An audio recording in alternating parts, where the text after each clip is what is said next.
voulons nous lever pour la prière et pour cela nous courbons nos têtes.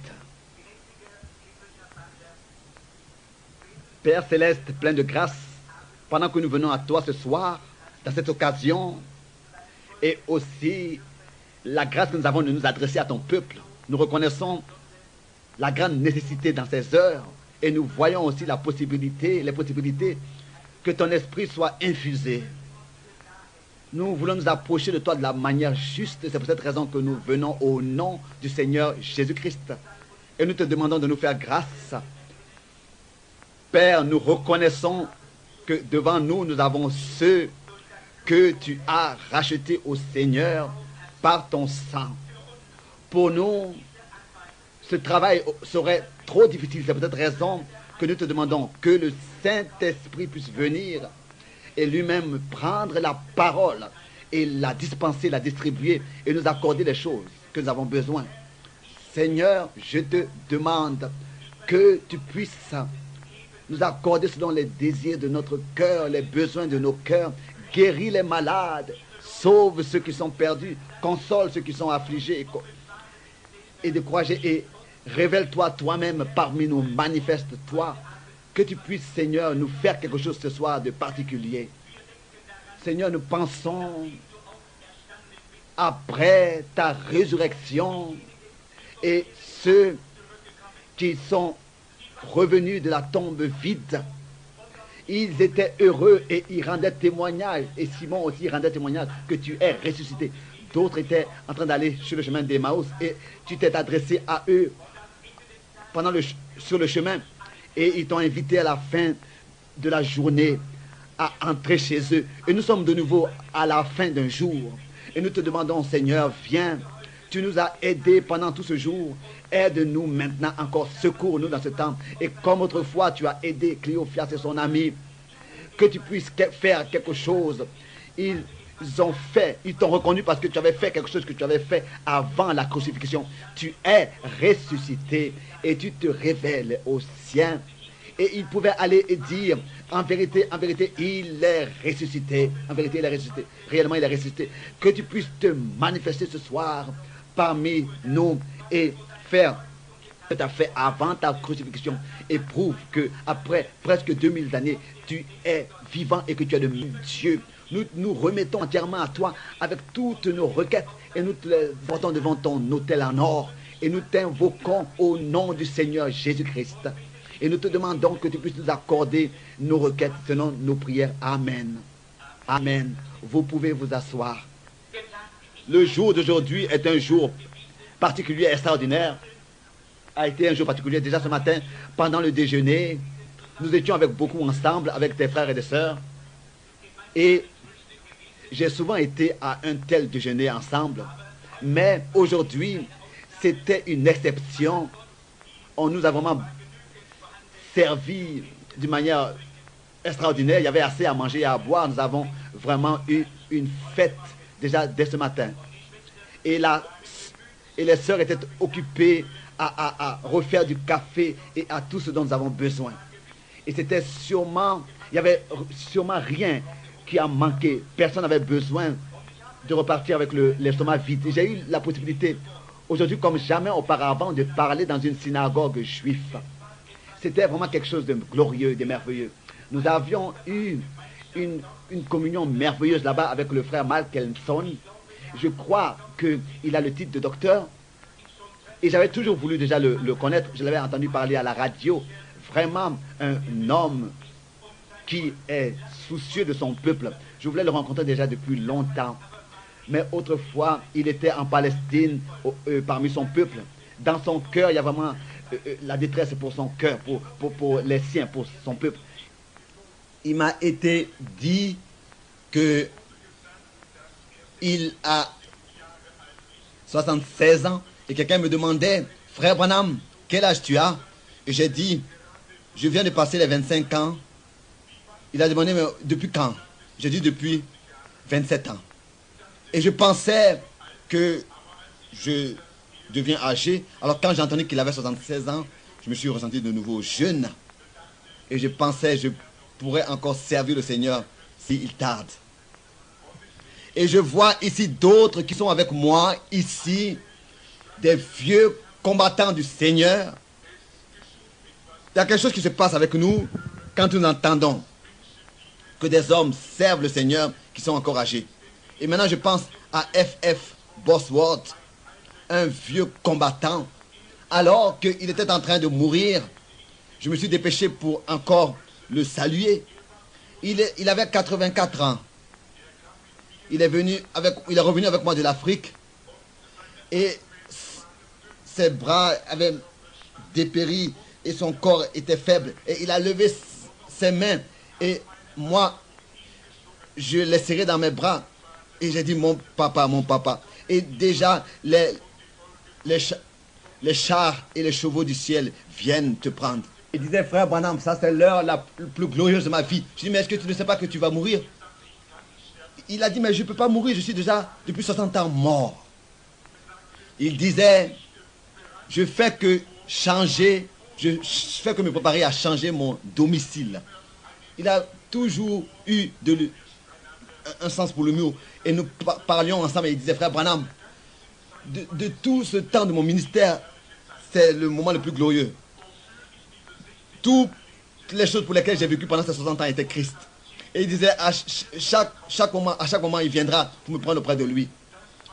C'était merveilleux. Avant de mourir, c'était comme si il avait été inconscient et il est revenu à lui. Il s'est levé et il a frappé des mains et il a salué. Il remuait sa main comme ça dans l'air, comme s'il saluait ceux qu'il rencontrait là-bas. Oh, comme de tels hommes, leur vie, même leur mort, est une prédication pour nous, est un message pour nous. Oh, nous désirons seulement vivre comme eux. Il était un homme saint, un homme consacré entièrement au Seigneur. Oh, nous devons nous tenir avec cette génération et être jugés. Vous savez, j'ai servi le Seigneur depuis 33 ans et je disais à ma femme, si peut-être un matin, peut-être le matin de mon anniversaire, vous savez, j'ai vu l'ange du Seigneur souvent, cette lumière. Si le Seigneur Jésus se tiendrait là et me demandait quel serait ton désir, et je dirais, Seigneur, je voudrais vivre plus longtemps pour te servir. Et qu'il dirait, bon, d'accord, que cela te soit accordé, que tu puisses devenir jeune et vivre pour moi et serre-moi. Mais cela ne serait pas juste. Car si par exemple, je deviendrais 20 ans et que mon fils a déjà 27 ans et ma femme a 43 ans, ce ne serait pas juste. Et puis moi j'ai 20 ans. Non, vous voyez, toutes ces choses apprennent leur cours comme Dieu les a ordonnées. Je pensais, alors, qu'est-ce que je demanderais au Seigneur si je le voyais et qu'il me demandait de demander quelque chose? Alors, j'ai pensé, non, je ne pourrais pas demander cela, de rajeunir pour le servir. Alors j'ai dit alors autre chose. Les hommes à qui j'ai prêché dans ma génération, avec eux, je dois me tenir devant le Seigneur avec cette génération pour confirmer la parole que j'ai prêchée. Oui. Et c'est pour cette raison qu'il n'y a rien d'autre. Je pensais, tant que je le sache, je suis en bonne santé. J'ai encore mes yeux qui fonctionnent, je vois bien, je suis encore assez fort. Comprenez-moi. Et le ministère qui m'a accordé, j'en suis très reconnaissant. J'ai fait de mon mieux pour le servir et être fidèle. J'ai dit, Seigneur Jésus, je t'en suis tellement reconnaissant pour ce que tu as fait avec moi par la grâce de Dieu. Et si ici je peux faire une remarque, s'il vous plaît, comprenez-le bien. C'était une femme de peau noire dans une conférence et elle avait demandé de rendre un témoignage, de pouvoir rendre un témoignage, comme elle le disait, pour l'honneur de Dieu.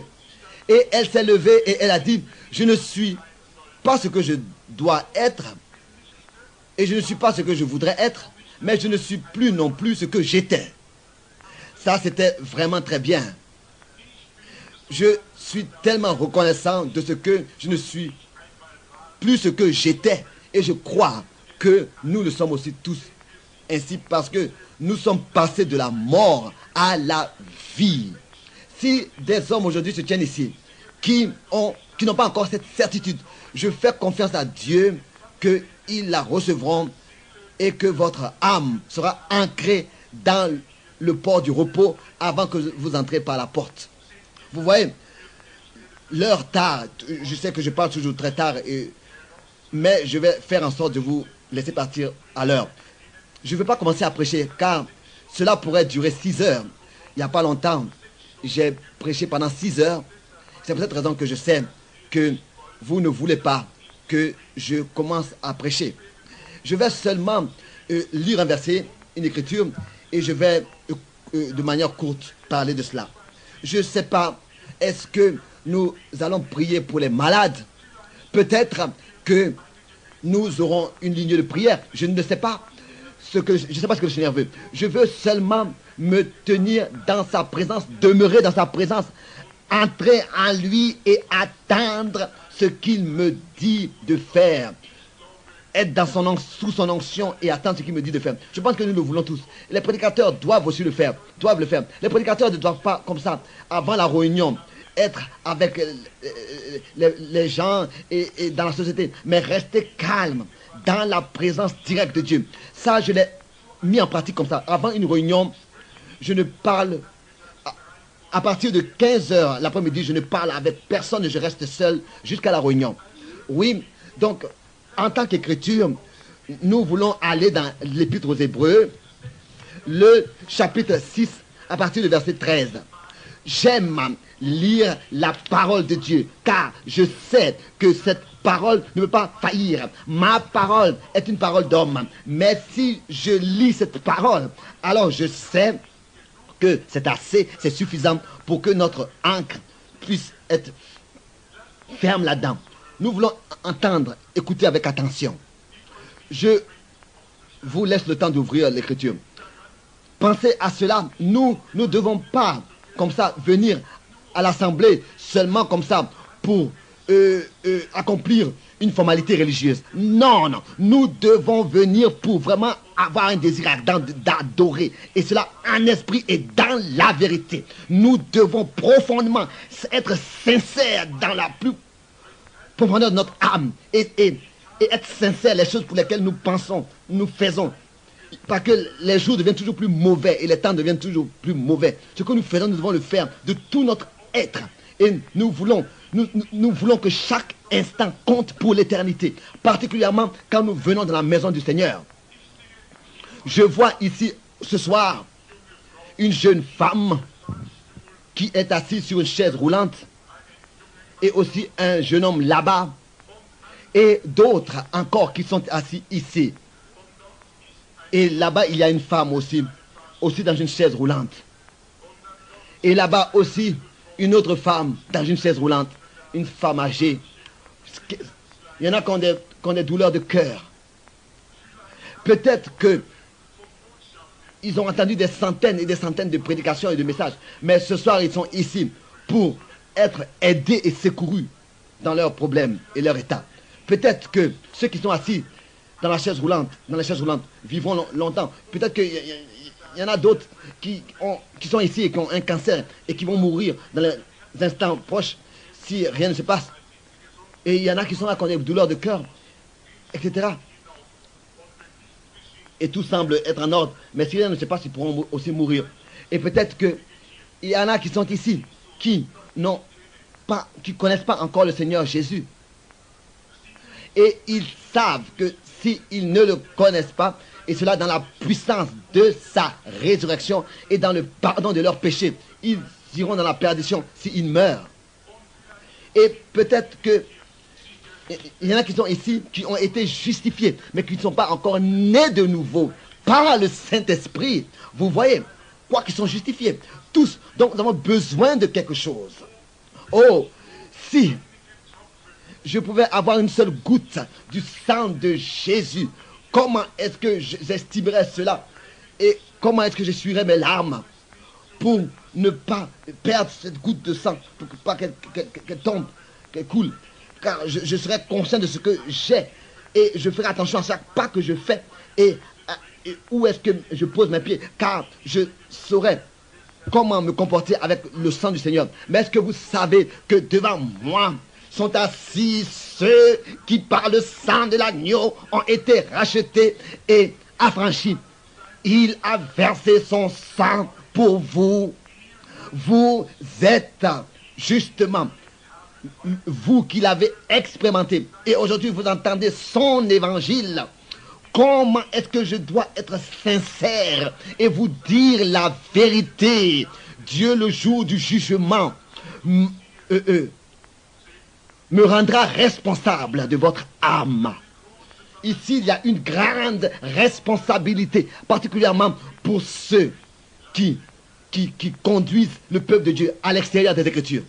Et nous voulons être sincères et prier en lisant maintenant dans Hébreux chapitre 6 au verset 13. Lorsque Dieu fit la promesse à Abraham, je voudrais encore commencer, j'ai ouvert 2 pages. Ne pouvant jurer par un plus grand que lui, il jura par lui-même et dit certainement, je te bénirai et je multiplierai ta postérité. Et c'est ainsi qu'Abraham, ayant persévéré, obtint ce qui lui avait été promis. Or, les hommes jurent par celui qui est plus grand qu'eux, et le serment est une garantie qui met fin à tous leurs différends. C'est pourquoi Dieu, voulant montrer avec plus d'évidence aux héritiers de la promesse l'immuabilité de sa résolution, intervint par un serment. Afin que par 2 choses immuables dans lesquelles il est impossible que Dieu mente, nous trouvions un puissant encouragement, nous dont le seul refuge a été de saisir l'espérance qui nous a été proposée. Que Dieu puisse bénir sa parole alors que nous en parlons, jusqu'à qu'il nous dise ce que nous devons faire. Je voudrais parler de la confirmation et de la preuve. Cela semble comme si il y a des hommes qui ont toujours besoin d'une confirmation ou alors d'une preuve.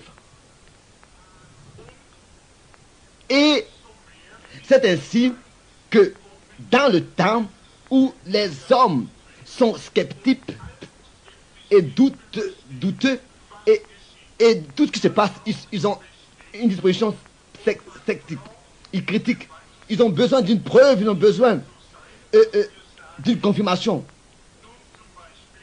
dans tout ce qui est dit. Et nous aussi, nous avons besoin d'une preuve et d'une confirmation quand on dit quelque chose. Si par exemple, quelqu'un recevait une voiture comme cadeau, et si d'abord, on lui donnait seulement la carte grise, même s'il n'a pas encore vu la voiture, mais qu'il a déjà reçu ce document avec son nom là-dessus, entre ses mains, il saurait que cette voiture lui appartient.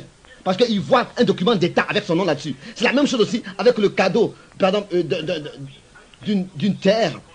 Si on recevait le document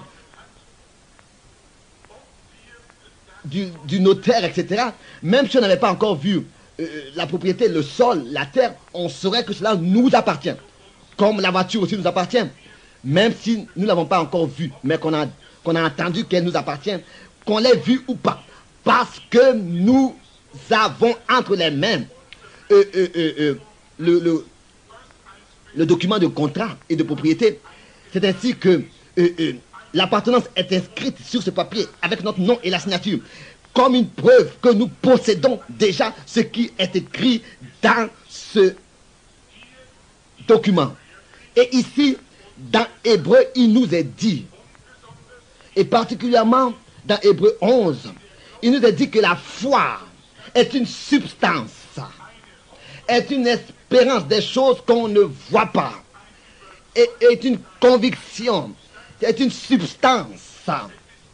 Ce n'est pas seulement une espérance, la plupart des hommes viennent avec une espérance. La foi est une substance, pas quelque chose que vous espérez seulement. Si la foi vous a saisi, alors vous avez une substance, pas seulement quelque chose de mystique, mais vous avez saisi quelque chose. Vous le savez. Personne peut vous éloigner de cela. Vous êtes convaincu 100% que vous avez déjà ces choses en possession, qu'elle est votre possession. Par exemple, si je souffrais de faim et que j'étais en train de mourir et qu'un petit pain pourrait sauver ma vie et qu'un pain coûterait 55 cents et que quelqu'un me donnerait 55 cents, alors je saurais que entre mes mains j'ai déjà le prix et la possibilité de payer ce pain, et je pourrais déjà me réjouir de ce que ma vie est sauvée, même si je n'ai pas encore reçu le pain, car j'ai entre mes mains la somme nécessaire pour l'achat du pain. C'est comme ça aussi avec la foi. La somme nécessaire entre mes mains pour posséder le pain. Donc la foi est quelque chose que vous possédez et vous savez que vous l'avez déjà. Même si vous aviez reçu la foi et que vous saviez que Dieu est présent pour vous accorder, et vous accorde les choses pour lesquelles vous le priez. Même si la guérison n'est pas encore tout de suite manifestée, mais il y a quelque chose qui est en vous, qui est ancré en vous, et cette chose vous dit que vous serez guéri.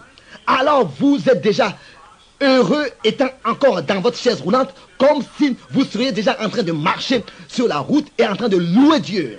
Car vous avez déjà reçu la preuve de votre guérison. Vous avez déjà reçu la preuve. Vous avez cette preuve, c'est-à-dire la foi. Car votre guérison vous appartient déjà. Ce n'est pas quelque chose de mystique, ce n'est pas quelque chose que vous imaginez ou bien que vous concevez. Non, c'est une substance que vous possédez. Et tout ce qui est une substance est quelque chose. C'est un objet, c'est quelque chose qui existe, que vous avez saisi. Bon, qui vous donne l'accès aux choses que vous ne voyez pas déjà, mais que vous possédez déjà. Et c'est pour cette raison que beaucoup se découragent et ne reçoivent pas leur guérison. Ils ont une espérance au lieu d'avoir la foi. Ils espèrent d'être guéris. Ils espèrent seulement. Et c'est ainsi qu'ils ont une imagination, une foi qui s'imagine quelque chose. Une foi imaginaire. Non, notre foi n'est pas une imagination. Mais si la foi est en vous, vous avez une substance. Alors c'est quelque chose de réel que vous tenez déjà. Oh, je souhaiterais que je pourrais maintenant avoir cette foi spontanée. Cela me fait mal au cœur quand je ne l'ai pas. Mais la chose unique par laquelle la foi en moi vient, c'est quand je peux voir quelque chose dans une vision. Quand si Dieu me montrait par exemple et me dirait, va au cimetière et là-bas où John Washington est couché et appelle-le à sortir des morts. Alors j'allais convoquer le monde entier pour qu'ils observent la résurrection de cet homme. Car j'aurais la foi en ce qui m'a été dit.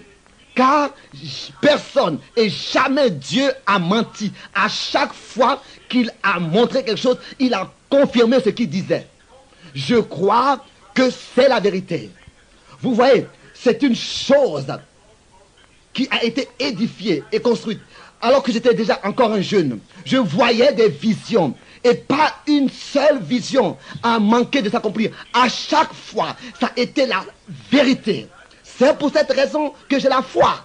J'ai la foi en ce qu'il me dit. Souvent, je me suis demandé, pourquoi est-ce que je ne vais pas au-delà de cette limite et que j'apporte les hommes à expérimenter Dieu. Mais le Seigneur Jésus, alors, en tant qu'Emmanuel, il dit dans Jean 5, verset 19, en vérité, je vous le dis, Le Fils ne peut rien faire de lui-même. Seulement ce qu'il voit faire le Père. Vous voyez, il voyait d'abord et ensuite il le faisait de la même manière. Vous voyez, donc il faut que quelque chose se passe de la part de Dieu d'abord, qui crée et cette foi et cette confirmation qui nous permet d'avoir cette foi et cette confirmation, cette preuve. Vous voyez, si Dieu dit qu'il va pleuvoir, alors ce ne serait pas difficile de savoir qu'il va pleuvoir. Si nous pouvions rapporter cela, que ce soit que nous voyons une vision ou bien écoutons la voix audible du Seigneur, ou alors que dans ce chemin dans lequel nous écoutons la parole de Dieu écrite, oui, Dieu peut aussi utiliser ce moyen. Si Dieu vient parmi nous et lui-même prouve sa présence et confirme sa présence parmi nous en répandant son esprit et que nous parlions en notre langue et que nous ayons des interprétations et que des dons de l'esprit et des prophéties et des guérisons. Et si Dieu, dans un endroit d'une telle manière, se révèle, se manifeste et des choses sont dites et que cela est prouvé et confirmé et toujours de nouveau cela se répète que cela c'est la vérité et que jamais cela manque, alors cela devrait nous édifier jusqu'au moment où nous saisissons un soutien, un appui ferme dans cette parole que nous pouvons plus laisser jusqu'à ce que la preuve soit manifestée et que Dieu puisse confirmer en l'accomplissant. Je crains que beaucoup n'osent pas et ne restent pas assez longtemps calmes et tranquilles et ne reconnaissent pas leur position en Christ. Les hommes blancs, peut-être que vous ne savez pas ce que je veux dire en disant cela, mais la plupart de l'extérieur regardent à une telle assemblée comme un opus-coupus, comme de la magie. Ils ne savent pas ce qu'ils disent.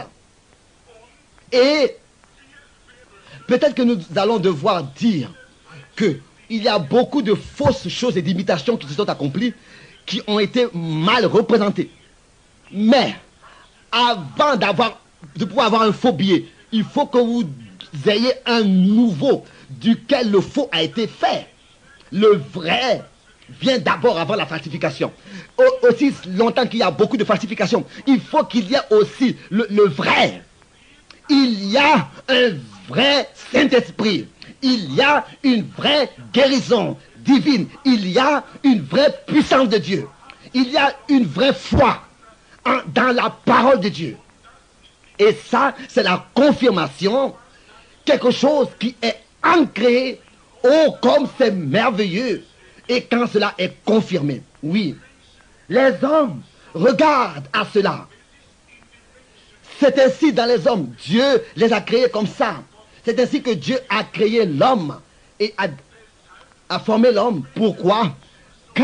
Si l'homme a été créé comme ça, de cette manière, alors Dieu fait quelque chose pour, dans l'homme, intencher le désir qu'il a. Dieu est un bon Dieu. Oh, comme Oral Robert souvent fait cette remarque. Dieu est un bon Dieu. Mais ne prenez pas comme ça cela jusqu'à la fin. Il est aussi un Dieu qui juge. Comme un jeune homme qui dit il n'y a pas longtemps, Dieu est tellement bon, il ne prend pas soin de ce que je fais. Non, non, ce n'est pas vrai. Ce n'est pas vrai. Vous n'avez pas le droit de remettre sa parole en question. Et vous n'avez pas le droit d'interpréter sa parole. Sinon, vous devez seulement croire telle qu'elle est écrite. Vous voyez? Car c'est par la transformation d'un seul verset, d'une seule parole, que les problèmes et la chute depuis le commencement sont venus sur terre. C'est tout cela qui a créé ces choses. Seulement une seule parole de Dieu qui a été prononcée, pas comme Dieu l'a dit. C'est tout cela qui a produit les douleurs, la maladie, les problèmes sur cette terre, etc. Alors, ne permettez pas ces choses, mais croyez ce que Dieu a dit et a promis. Peut-être que je n'ai pas la foi que Enoch avait. Comme un après-midi, subitement, il fut enlevé à la maison. Je souhaiterais avoir cette foi, mais si quelqu'un a cette foi, moi je ne me tiendrai pas en travers de son chemin. Mais je respecterai cela et j'estimerai cela. Oui, croyez. Dieu dit ici à Abraham, il lui a donné la promesse. Et ensuite, Dieu a confirmé cette promesse et lui a donné la preuve. Et lui en a donné la preuve en faisant un serment. Il a intervenu par un serment. Et Dieu ne peut pas mentir. Mais pas seulement cela. Au-dessus, même encore plus que cela. Dieu a juré. Dieu a fait un serment, a juré sur lui-même. Parce que Dieu ne pouvait pas jurer sur quelqu'un d'autre qu'en dehors de lui-même. Et il a juré sur lui-même que la promesse qui a été donnée à Abraham et à sa semence, vous voyez, à sa semence après lui, semence au singulier Christ, vous voyez, Christ est la semence d'Abraham. Et si nous sommes en Christ et que la vie de Christ est en nous, alors nous sommes enfants d'Abraham et héritiers selon la promesse. Et Abraham, après qu'il ait reçu la promesse, il n'a pas douté, il n'a pas trébuché, il ne s'est pas égaré par l'incrédulité. Mais dans Romains 4, il est dit qu'il est devenu toujours, il a été toujours plus fortifié dans la foi en donnant l'honneur à Dieu 25 ans pour quelque chose d'impossible. Il a tenu cela possible et il croyait que cela allait s'accomplir.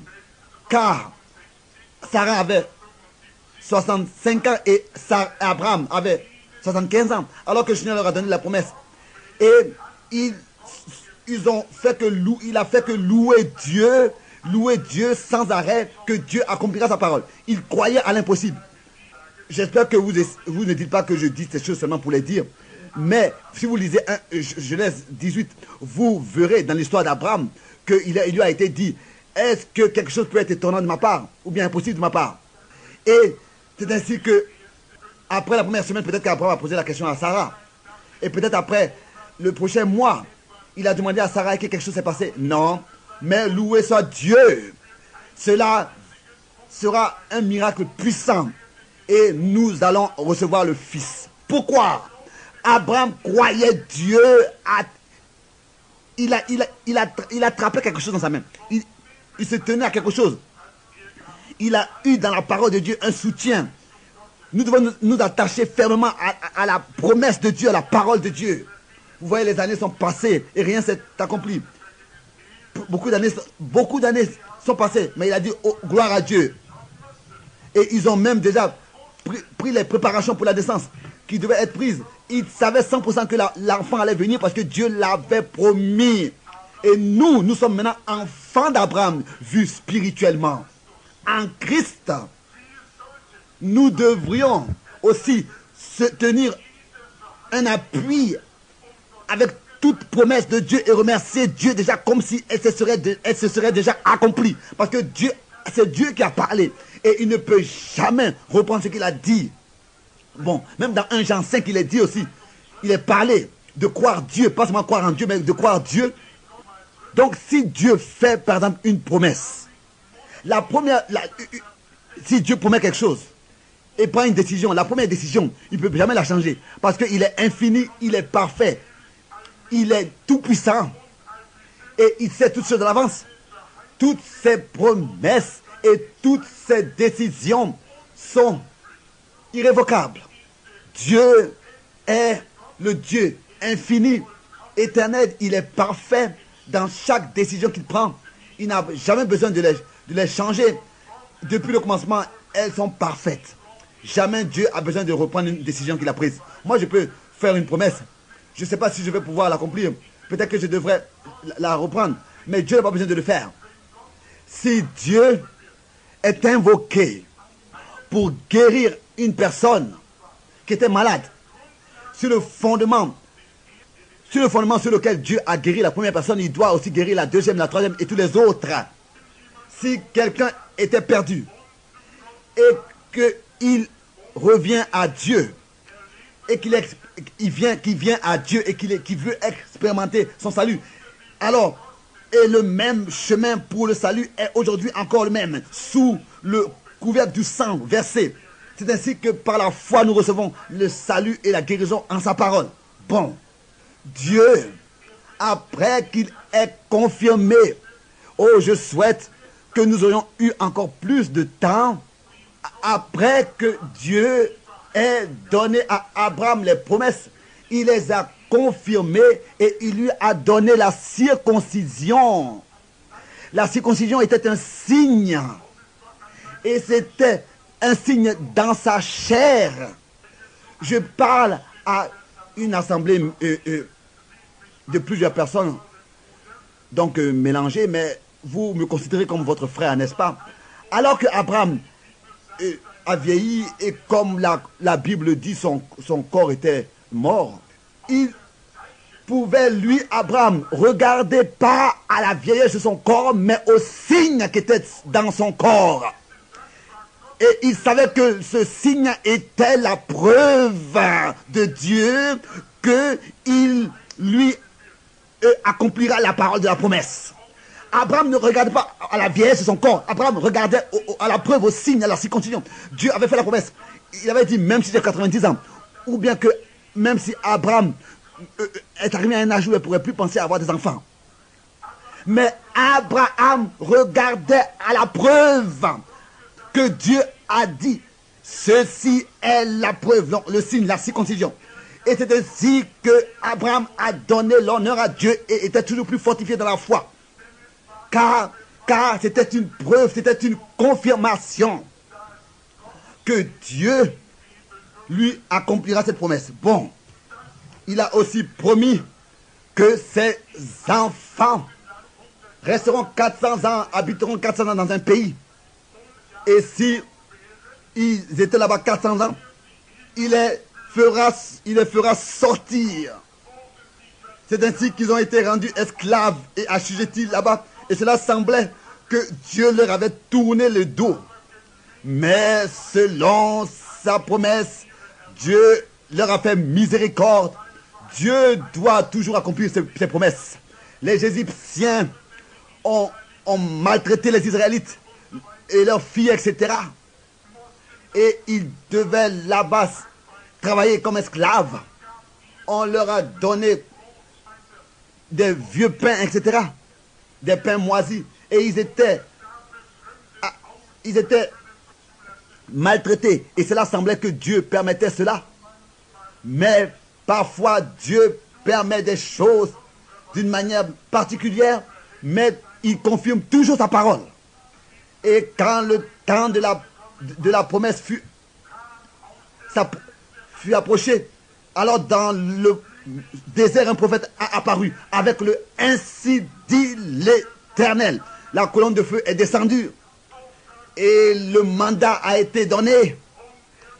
Et il leur a apporté la parole du Seigneur et il leur a dit, j'ai entendu le cri de mon peuple et je pense à ma promesse. C'était la parole de l'Éternel.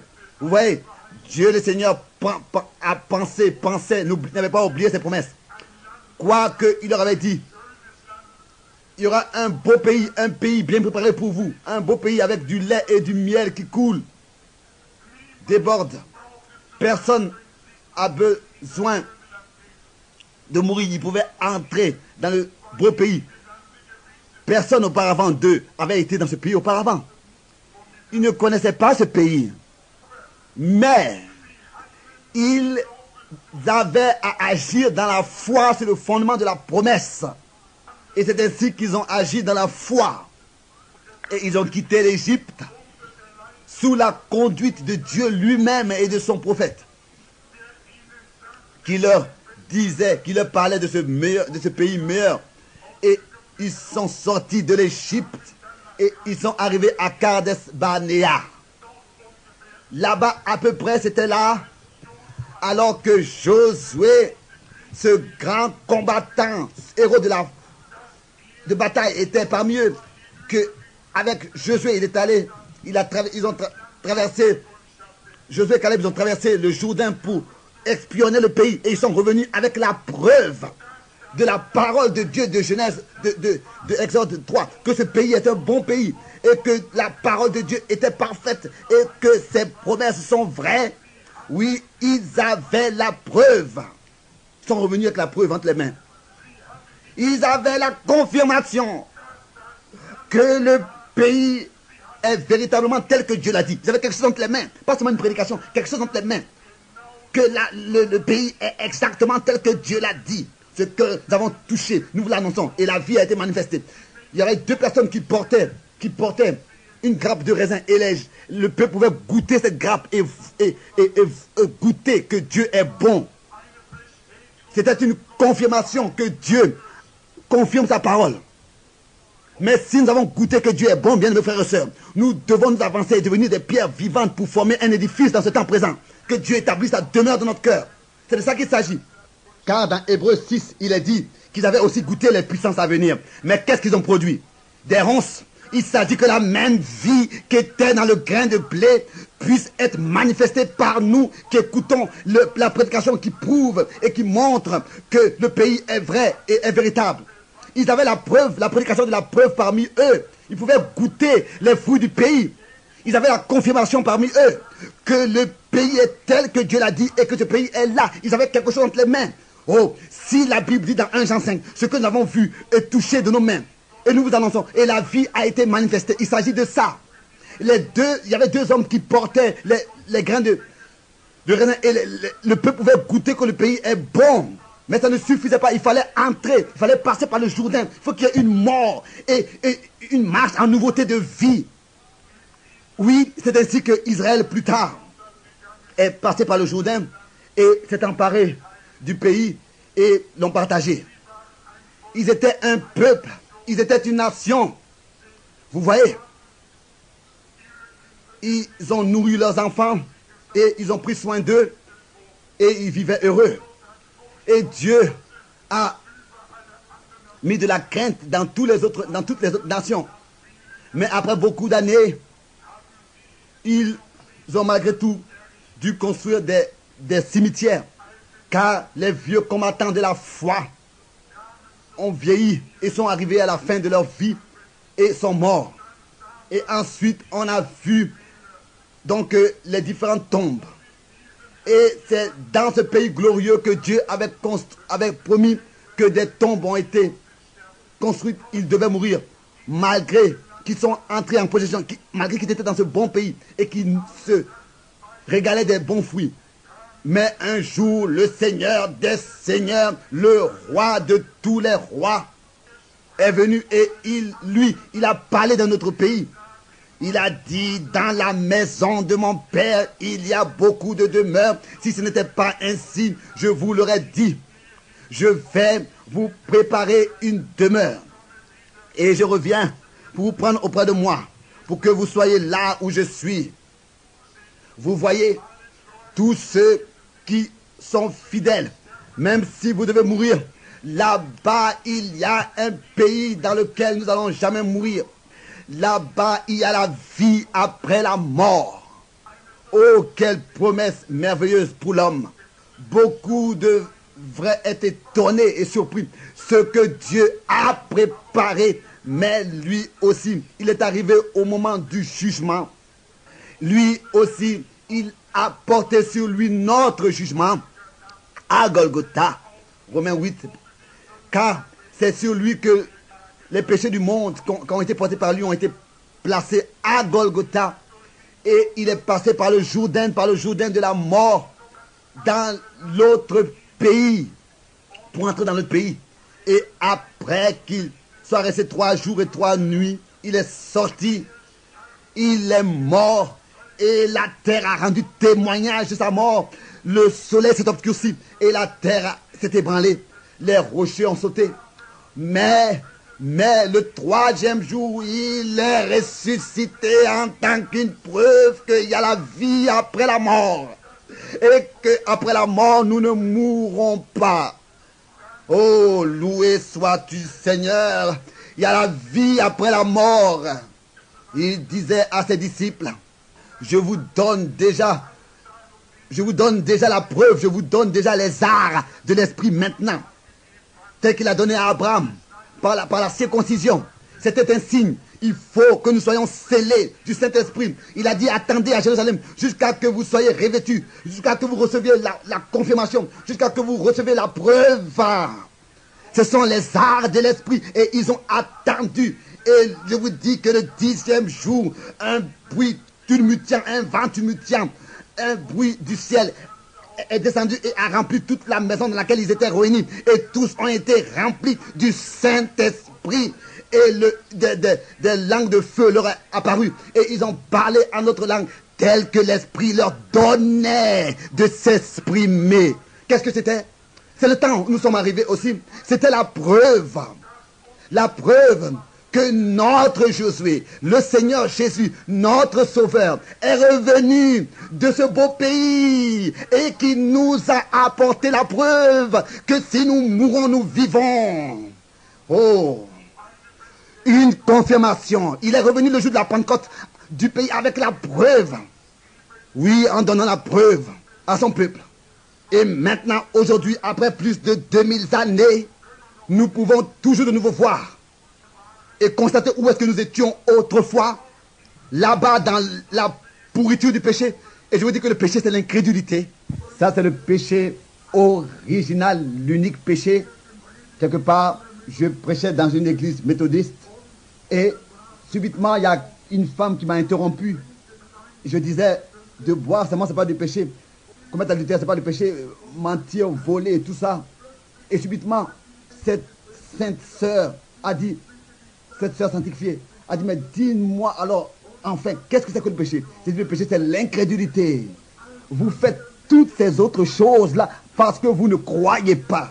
Si vous croyez, vous ne les feriez pas. Tout ça, ce sont des attributs du péché, de l'incrédulité et de la désobéissance, la suite du péché. Mais la justice est justement un attribut de la foi, la confirmation, la preuve. Est-ce que vous voyez où est-ce que vous étiez? Et regardez où est-ce que vous êtes arrivé. Le Seigneur vous a élevé. Vous êtes mort avec lui, enseveli avec lui et ressuscité avec lui pour marcher en nouveauté de vie. Et vous êtes assis dans les lieux célestes en Christ. Vous êtes ressuscité avec lui. Et vous êtes ravis dans les lieux célestes avec Jésus-Christ.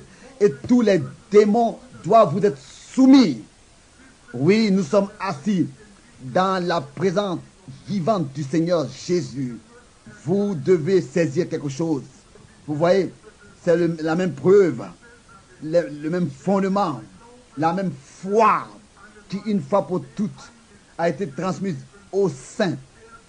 La même foi, aujourd'hui, produira les mêmes œuvres, fera la même chose. Le Seigneur Jésus-Christ qui marche parmi nous. Regardez où est-ce que nous étions auparavant. Nous étions morts, maintenant nous sommes vivants. Et aussi certains que nous sommes morts et ensevelis avec lui, c'est ainsi que nous ressuscitons avec lui. Nous sommes ressuscités avec lui. Amen.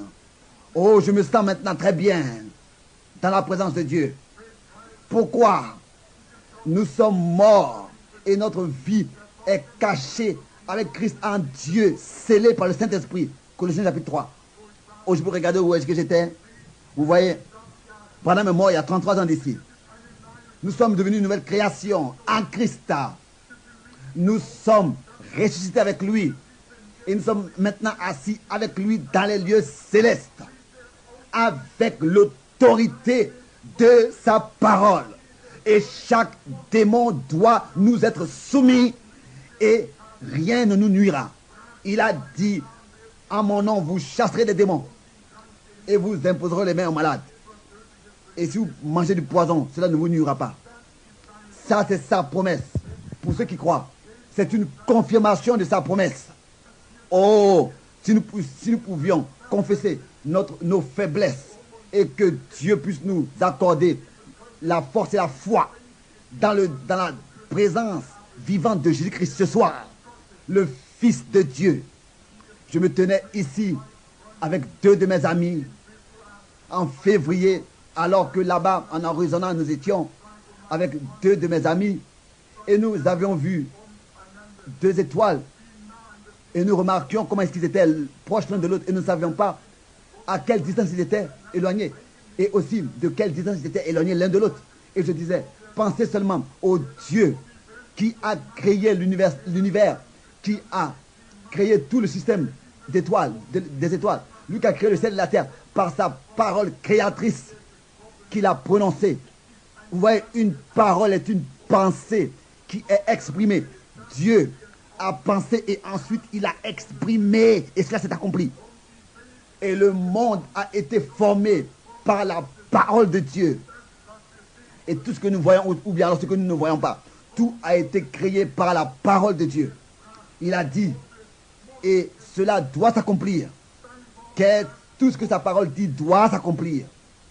Si nous pouvions seulement le prendre à sa parole et voir ce qu'il a dit aussi et promis pour les derniers jours. Il fait encore la même chose comme du temps de Sodome, etc.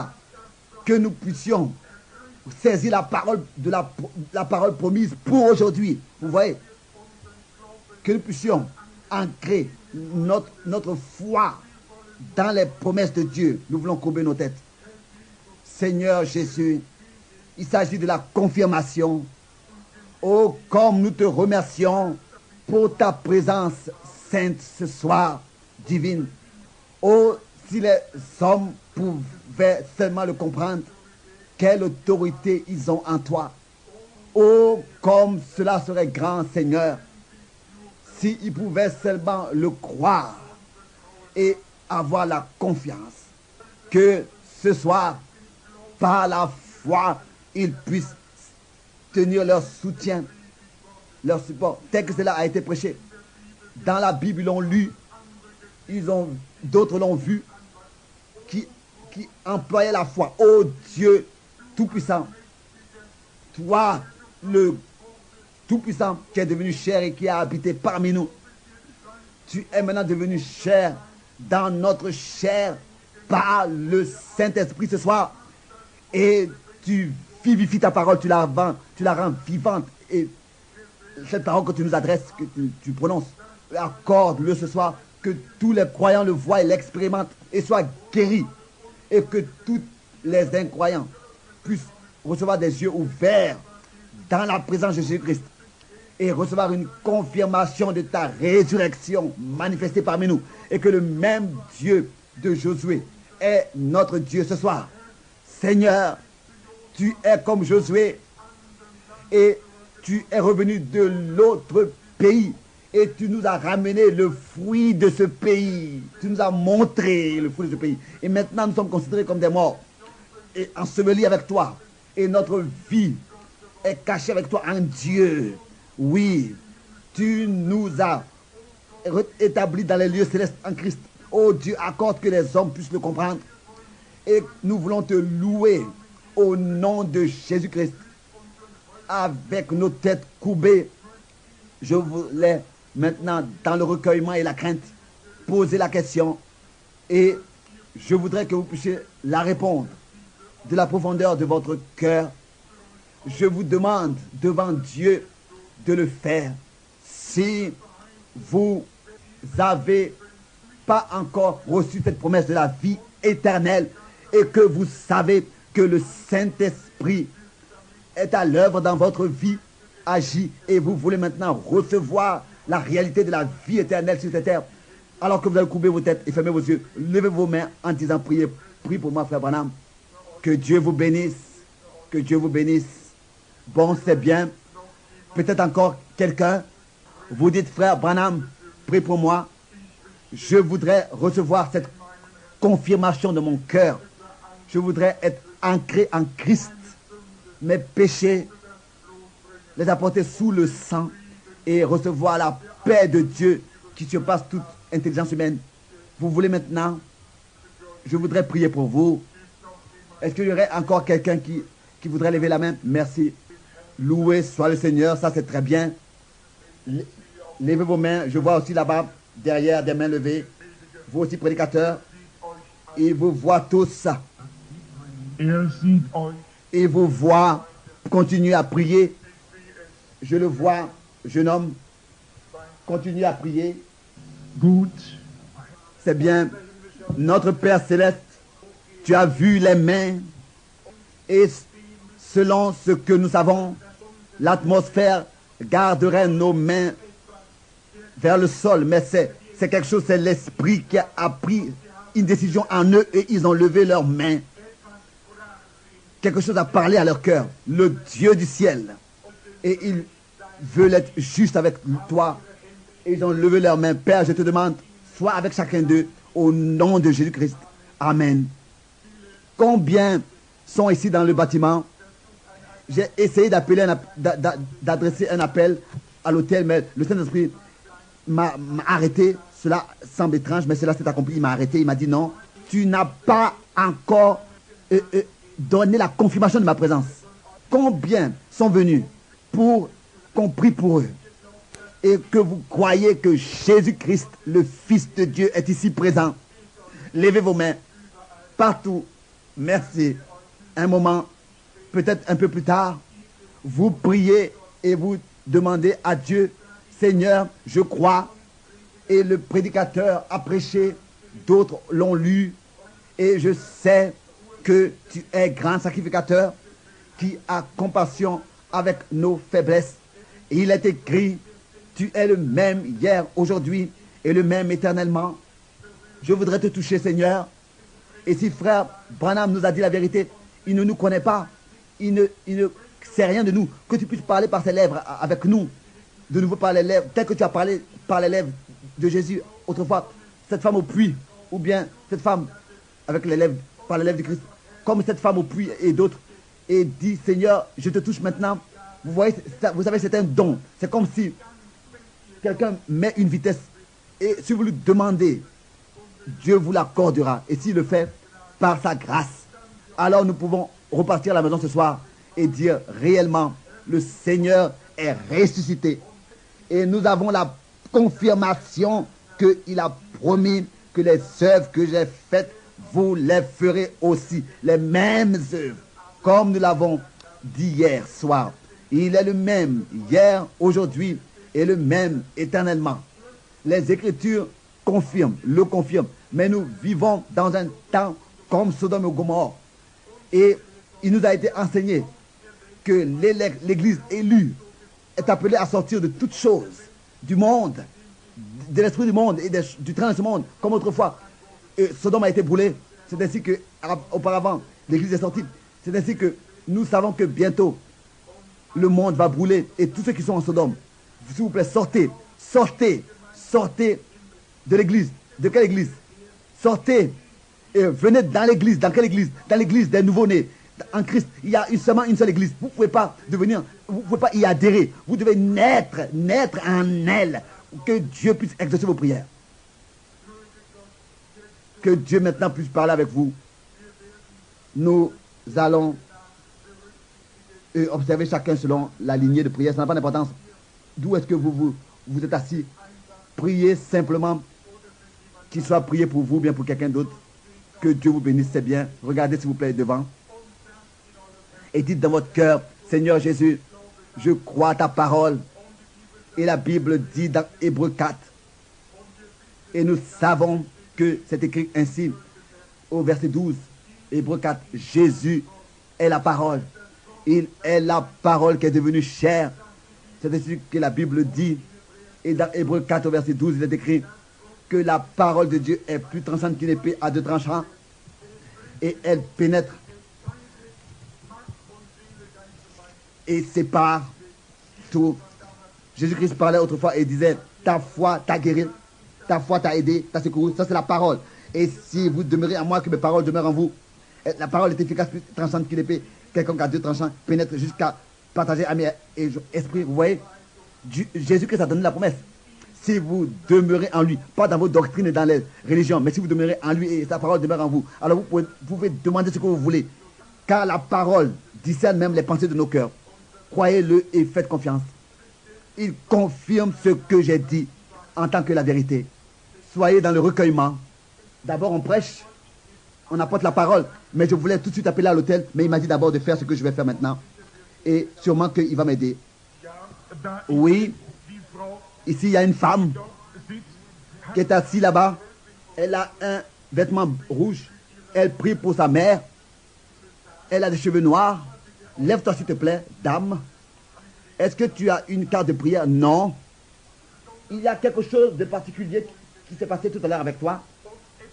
Et il y a quelque chose d'humble et d'agréable qui est sur toi. Je vois la colonne de feu qui est accrochée, qui est au-dessus de cette femme. Elle prie pour sa mère. Sa mère n'est pas ici. Est-ce que vous croyez que Dieu peut me dire ce que sa mère a? Est-ce que tu crois de tout ton cœur? Elle a des douleurs de cœur. C'est vrai. Si c'est vrai, lève la main. Merci.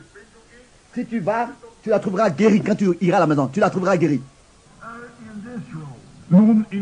Bon, dans cette lignée ici, priez et dites Dieu au Seigneur. Le prédicateur qui est assis, qui est devant, qui se tient devant ne me connaît pas, mais toi tu me connais. Dites-le. C'est ton vêtement que je veux toucher. Laisse-moi te toucher, Seigneur, t'expérimenter. Écoute-moi. Mais là-bas, au-dessus d'une personne de peau noire qui est assis à la fin du rang derrière, il se tient devant, il est prêt à être opéré. Oui, toi, monsieur là-bas, as-tu une carte de prière? Non, tu n'en as pas besoin. Tu as des problèmes d'intestin. Il a un bon esprit. Si tu peux croire que je suis le prophète de Dieu, le serviteur de Dieu, est-ce que tu crois que ton cœur il a des complications d'intestin? Oui, c'est ainsi que c'est juste. Croyez ce que Dieu a envoyé si vous voulez vivre une vie paisible. Monsieur Dinstens, ça c'est ton nom. Tu n'es pas d'ici. Tu es du Content. Tu es de Content. Si de tout ton cœur tu crois, cela s'est accompli. Que Dieu te bénisse. Croyez-vous? Là-bas, dans le rang tout droit, il y a une femme. Elle prie pour un parent. Et le parent, il y a quelque chose qui lui est arrivé. C'est un homme âgé. La femme s'appelle Madame Dorsten. Croyez. As-tu une carte de prière? Non. Je ne te connais pas. Tu m'es étranger. Mais tu pries pour un parent. Et le parent a eu un infarctus. C'est ton grand-père et il n'habite pas ici. Il habite à Beaconsfield. Et il est un prédicateur de l'évangile. Ça, c'est ainsi dit le Seigneur. Crois-tu? Croyez maintenant. La femme qui est assise ici et qui prie a des douleurs de cœur. Et regarde ici. Crois-tu que Dieu te guérit? Toi, la femme aux cheveux blancs qui remue la tête. Oui, toi. Crois-tu que Dieu te guérit? As-tu une carte de prière? Non, tu n'en as pas besoin. Tes douleurs de corps t'ont quitté. Continue, vous voyez. Maintenant, vous vous sentez bien. Mais vous n'avez pas le droit de perdre la foi. La même foi qui maintenant vous a accordé la guérison, la même foi, vous devez la conserver pour conserver aussi la guérison. Amen. Maintenant, sur cette femme, derrière cette femme qui est dans la chaise roulante, il y a une femme là-bas. Elle prie pour sa mère qui est assise à côté d'elle. Tu pries pour elle. Crois-tu que Dieu peut me dire ce qu'elle a? As-tu une carte de prière? Non. Bon, si tu crois, elle sera guérie. Ne doute pas. Oh, il est la rose de Saron. C'est une confirmation qui vit éternellement. Croyez-vous? Est-ce que vous voulez maintenant venir? Je vous donne l'invitation. Tous les pécheurs, voulez-vous tous venir? Et ici, vous tenir devant. Si il me montre, il me laisse savoir les problèmes des hommes et il m'a dit que des hommes sont assis ici qui maintenant doivent le consacrer leur vie, doivent lui consacrer leur vie. Vous qui avez levé les mains, vous qui n'êtes pas encore nés de lui, venez devant, venez dans sa présence. Vous croyez que c'est le Saint-Esprit? Peut-être que nous devrons chanter un cantique. Et pendant que nous chantons, je vous demande de venir devant. Il y a quelque chose qui me dit, maintenant appelle à l'autel. Tu as prêché sur la confirmation, et ici la confirmation a été manifestée. Dieu dit, j'ai confirmé que je suis présent ici dans cette réunion. Amen. Si vous ne pouvez pas croire cela, bien-aimés amis, alors vous êtes aveugle. Alors il y a quelque chose qui est faux. Alors vous êtes sans espérance. Mais si Dieu fait de telles choses et que vous ne les voyez pas, il a dit, je suis certain, de tout mon cœur, avec ma Bible ouverte devant moi, Jésus-Christ, le Fils de Dieu, le grand je suis, pas le j'étais, mais le je suis. Il est ici et il fait ici dans la chair parmi de son peuple les mêmes choses qu'il a fait alors qu'il marchait sur cette terre. Alléluia. Je le crois de tout mon cœur. Croyez-vous tous? Nous voulons chanter, nous lever. Venez, s'il vous plaît. Je voudrais vous imposer les mains. Je voudrais vous serrer les mains si vous voulez trouver Jésus. Nous avons sûrement tous compris l'importance de la chose. Il s'agit de la confirmation des promesses de Dieu, d'obtenir ce qu'il a promis, les promesses qu'il nous a données par sa grâce. Je crois que tous, nous sommes pas seulement impressionnés, mais saisis intérieurement de la prédication et de ce que Dieu, par sa grâce, a fait. Nous pouvons d'un cœur sincère dire que nous nous réjouissons sur la confirmation dans le ministère de Frère Branham, mais cela nous ne sommes pas tout à fait satisfaits, si ce n'est que Dieu aussi confirme cela en nous. Les promesses qu'il nous a données par sa grâce. Nous lisons dans les Saintes Écritures sur l'action, l'œuvre de Dieu d'une manière multiple, que ce soit au commencement de l'Église du Nouveau Testament, et tous ceux qui connaissent les prédications de Frère Branham et son ministère savent ce que Dieu a fait. De telles choses ne se sont pas accomplies depuis les jours de notre Seigneur Jésus, dans les différents âges qu'on suivit, comme cela s'est accompli dans notre âge et dans nos jours. Mais comme déjà cela a été mentionné et remarqué, nous nous réjouissons de ce qui s'est accompli, de ce qui s'est passé. Que ce soit dans l'église primitive ou que ce soit dans notre génération. Mais nous sommes aujourd'hui, ce soir, ici. Et nous aspirons à voir ce soir la confirmation de Dieu en cet endroit. Nous avons dans la parole qui a été lue, entendue, que Dieu a donné la promesse. Et que la promesse, il l'a confirmée d'un serment. Il voulait découper toute possibilité que le doute ne s'infiltre pas en Abraham. Il n'a pas seulement promis quelque chose, il n'a pas seulement donné une promesse à Abraham, mais il a confirmé par un serment. Et comme on l'a entendu, il a exécuté la circoncision dans sa chair pour qu'il puisse, lui, Abraham, éternellement, ne pas oublier la promesse que Dieu lui a donnée. Je te donnerai un fils. Il portait la promesse, la confirmation de cette promesse en tant que circoncision dans son corps.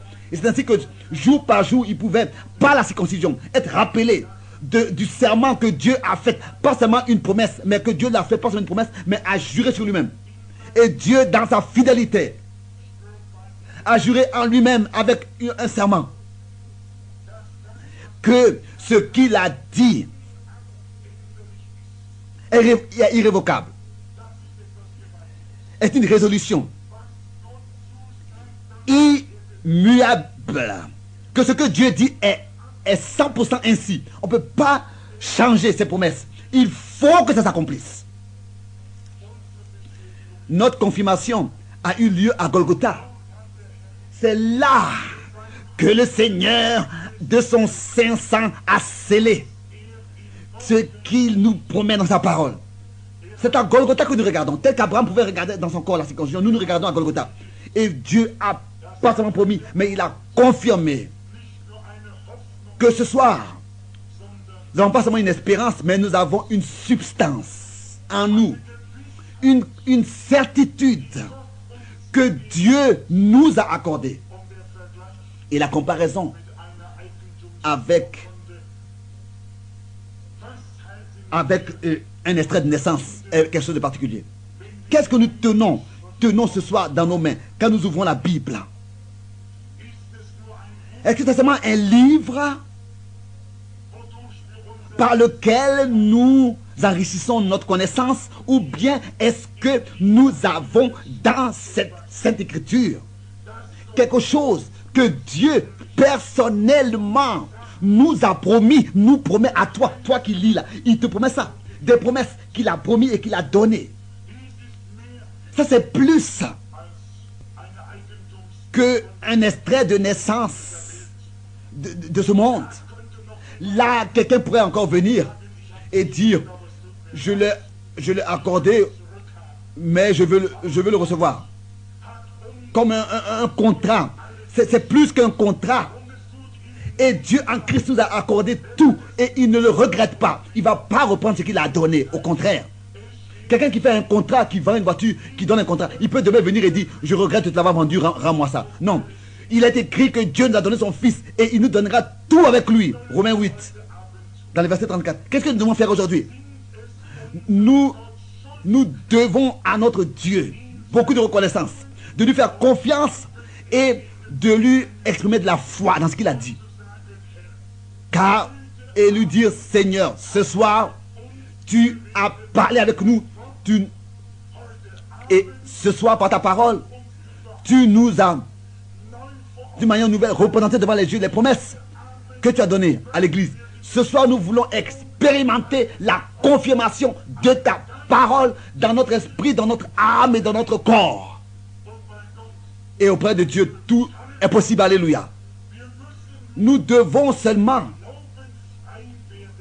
laisser la foi libre se déployer. Parfois, nous sommes parfois tendus, mais nous pouvons mettre notre confiance entièrement en Dieu.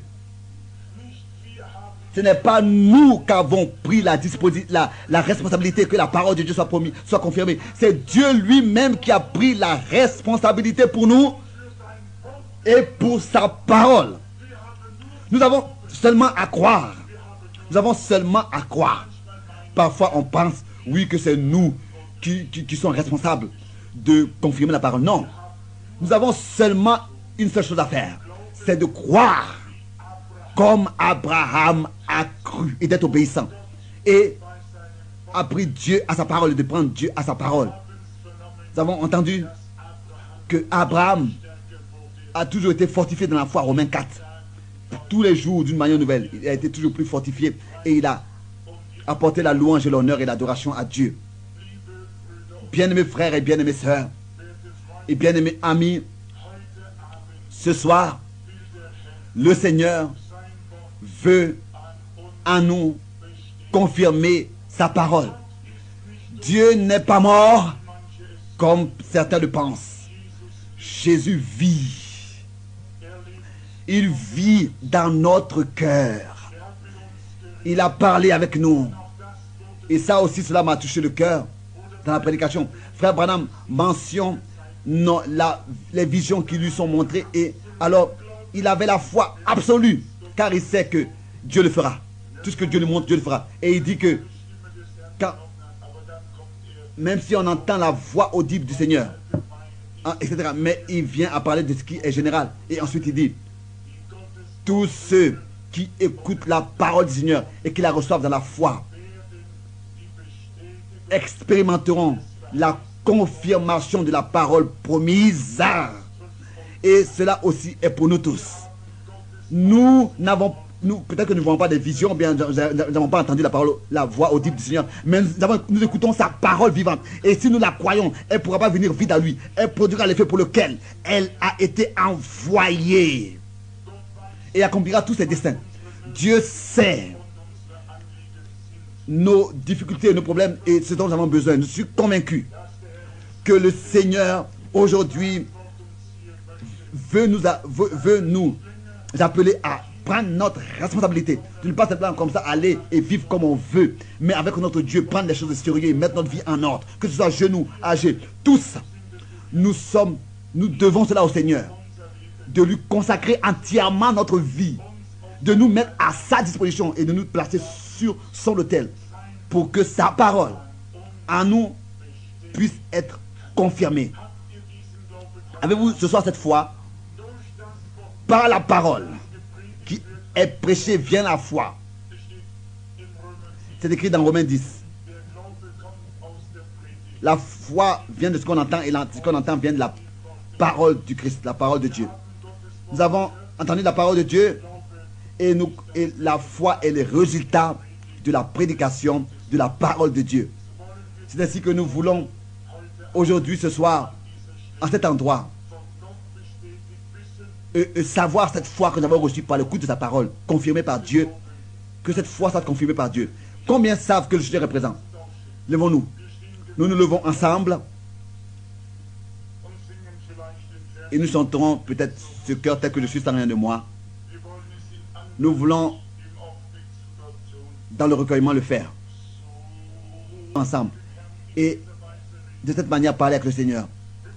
Père céleste, ensemble nous venons devant ta sainte face, Seigneur. Ce soir nous avons entendu ta parole et ce soir que cela puisse être confirmé en chacun de nous, que ta parole puisse être confirmée en chacun de nous dans l'esprit, l'âme et le corps. Oh bien-aimé Seigneur, je te remercie au nom de Jésus-Christ, Fils de Dieu, pour la victoire totale à Golgotha. Dans notre esprit, dans notre corps et notre âme, nous avons tous été délivrés. Et cette délivrance, nous la revendiquons ce soir. Et nous annonçons à tous les frères et à toutes les sœurs et à tous ceux qui sont venus et qui ont mis leur espérance en cette heure-là en toi, qu'ils puissent expérimenter leur délivrance dans l'esprit, l'âme et le corps. Nous te remercions pour cela et nous te louons pour cela et nous t'exaltons ton saint nom. Alléluia. Amen.